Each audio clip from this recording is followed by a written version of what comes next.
Olá pessoal, boa tarde. Aqui é Jameson do Amazonas Zoom. Nós estamos iniciando a nossa transmissão ao vivo pelo Facebook e nós vamos entrevistar hoje o economista Marcos Evangelista. Marcos é presidente do Sindicato dos Economistas do Estado do Amazonas, foi eleito economista do ano em 2017, é ex-presidente do Corecon. Marcos, bem-vindo ao Amazonas Zoom. Agradeço o convite, estamos aqui à disposição aí dos nossos telespectadores. Nós vamos falar sobre o que esperar da economia neste ano.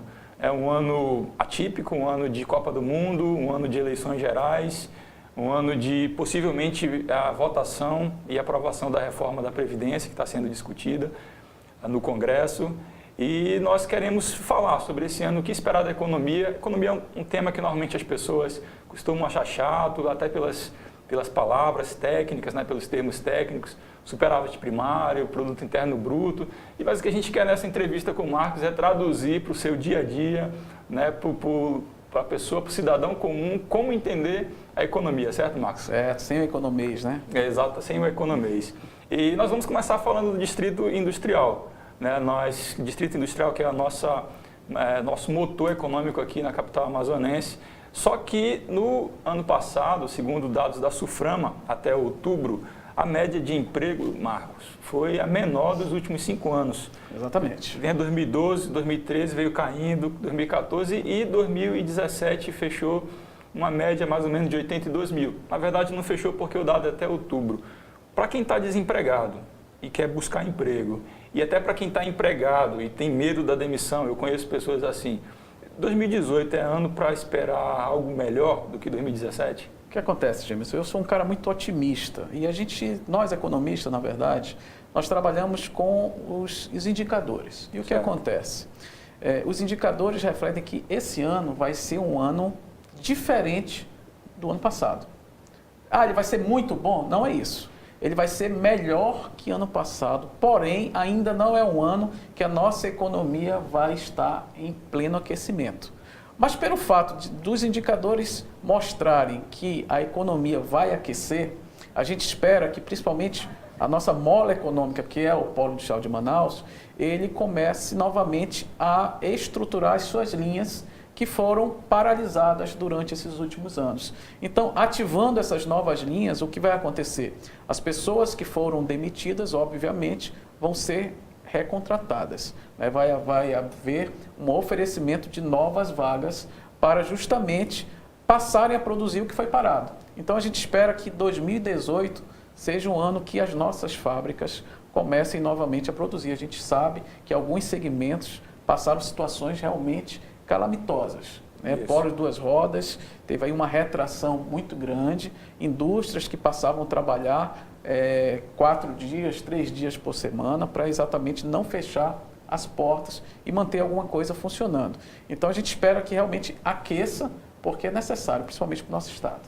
Você fala que algumas empresas devem recontratar. De que segmentos, por exemplo? Eu sei que produção de celular deu uma crescida, a produção de eletroeletrônico, a linha branca, a própria linha, a Polo de duas rodas deve novamente aquecer. Por que aquecer? Porque a gente espera, nós temos aí um ar de otimismo, apesar de nós termos alguns conflitos durante o ano, conflitos que eu digo, algumas dúvidas, sucessão presidencial, a questão da Previdência, como nós vamos falar no final de hoje, ou seja, são algumas coisas que tira o pé do investidor do acelerador. Ele pode ser que ele recue para ver como é que vai ficar a nova equipe econômica.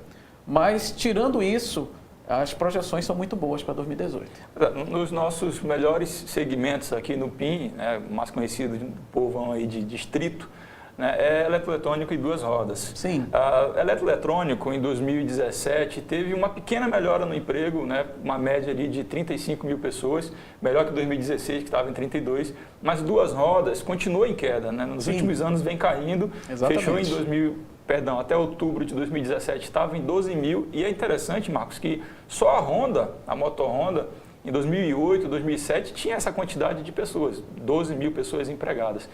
Há alguma perspectiva para mudar o polo de duas rodas esse ano? O que está precisando para eles recuperarem e voltarem a gerar emprego? Eu acho que a principal mola para você ter um aquecimento de determinado segmento, seria a facilidade do fomento. Como a inadimplência foi muito alta nesses últimos anos, o que acontece?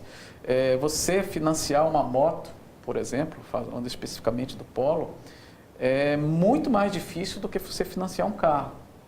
Então, eu acredito que se houver uma boa vontade do governo de incentivar esses financiamentos, os bancos disponibilizarem suas linhas para aquela pessoa que queira financiar uma moto consiga realmente ter acesso ao crédito, isso, sem sombra de dúvida, vai aquecer a economia. Isso sem falar da exportação, né? Países, a crise também não foi só Brasil, foi uma crise mundial. Vários países também tiveram na mesma situação. Eles se recuperando, começam a importar do Brasil e isso, as revendas vão passar a fazer novas encomendas das fábricas e as fábricas, a tendência natural é que voltem a produzir. Certo. Falando um pouco disso, Frama, ontem o ministro de Desenvolvimento, Indústria e Comércio Exterior pediu a conta. Exatamente. Pediu exoneração.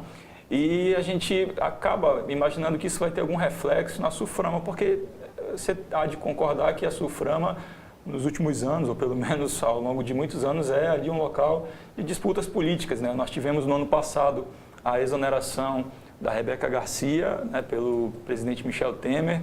Nós tivemos, que era uma aliada do senador Eduardo Braga, né, foi posta no cargo ali em função dessa aliança com o senador Eduardo Braga. Depois o Apio Tolentino veio em substituição a ela, é alguém que é ali próximo do senador Omar Aziz.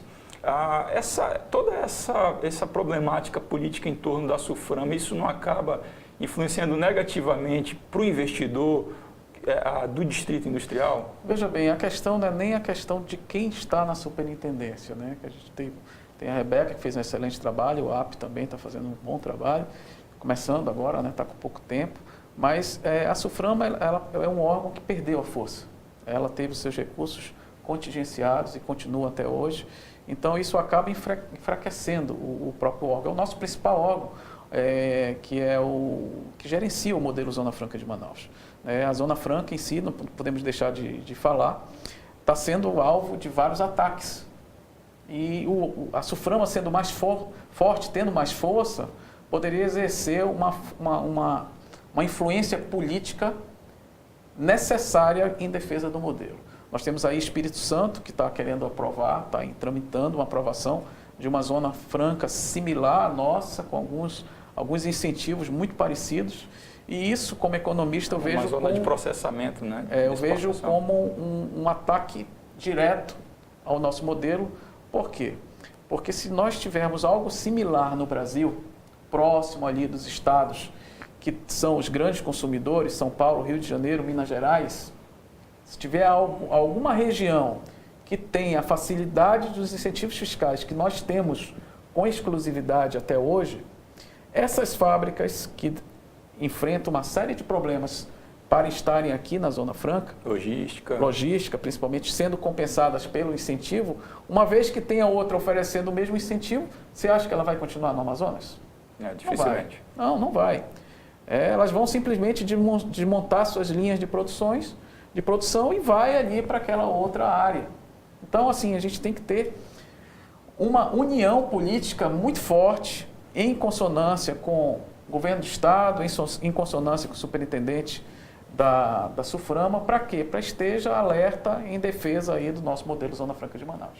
Perfeito. Nós conversamos aqui com o presidente do Sindicato dos Economistas do Estado do Amazonas, Marcos Evangelista. A gente vai mudar agora o assunto, a gente vai falar sobre empreendedorismo. Opa. Marcos, 2018, a gente já começou falando nessa entrevista que é um ano atípico. Sim. Né? As incertezas para quem quer montar o próprio negócio, elas são maiores do que as oportunidades. 2018 é para investir ou não é? Olha, tem aquela frase velha conhecida, enquanto alguns choram, outros vendem lenço. Né? Você que quer empreender em 2018, primeira coisa que você tem que identificar qual nicho que você quer atuar.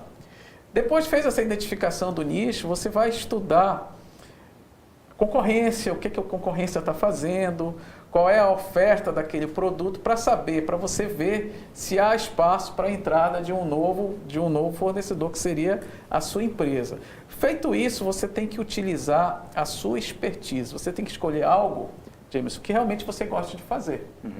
Se eu não gosto de vender, eu não vou trabalhar com vendas. né? Então você tem que procurar algo que esteja de acordo com o seu perfil para que você tenha chances de sucesso. E segundo o Sebrae, por exemplo, ele fala que de 2.000 empresas, praticamente a metade fecha no primeiro ano. Se não fechar, fecha no segundo ano. Por quê? Porque a pessoa tem vontade de empreender, mas não se prepara para isso. Você precisa realmente se preparar para empreender. Por mais qualquer atividade mínima que seja, você precisa ter um conhecimento básico, né? Saber formar um preço de venda, saber trabalhar com estoque, eu preciso calcular meu custo fixo, quanto é que eu vou gastar mesmo sem vender, ou seja, são pequenos detalhes que você precisa estar preparado para que a sua ideia para 2018 dê certo. Certo.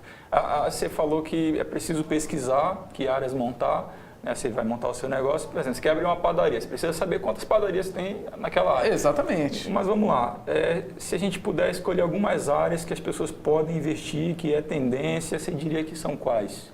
Veja bem, o que acontece? Com essa grande demissão que nós tivemos nesses últimos anos, você tem várias opções de trabalho. Por exemplo, muitas pessoas trabalhavam com eletricidade dentro das suas fábricas e agora estão prestando serviço de eletricista. Então, ou seja, isso aí vai depender muito da sua expertise de cada um. Tem vários segmentos onde você precisa identificar se aquele segmento tem público. Se teve, vê se encaixa com você e vai em frente. Perfeito. Nós conversamos então aqui com Marcos Evangelista, eleito economista do ano em 2017. Marcos, muito obrigado pela sua presença. Ficou aí um gostinho de quero mais. Já fica o convite para a próxima oportunidade nós conversarmos. Se você tiver algum assunto que queira saber um pouco mais, né, acerca da economia, né, mande aí a sua mensagem para a gente, que com certeza a gente vai levar em consideração e trazer aqui para uma conversa, se o Marcos aceitar conversar com a gente. Com toda certeza. Grande abraço a todos. Até mais.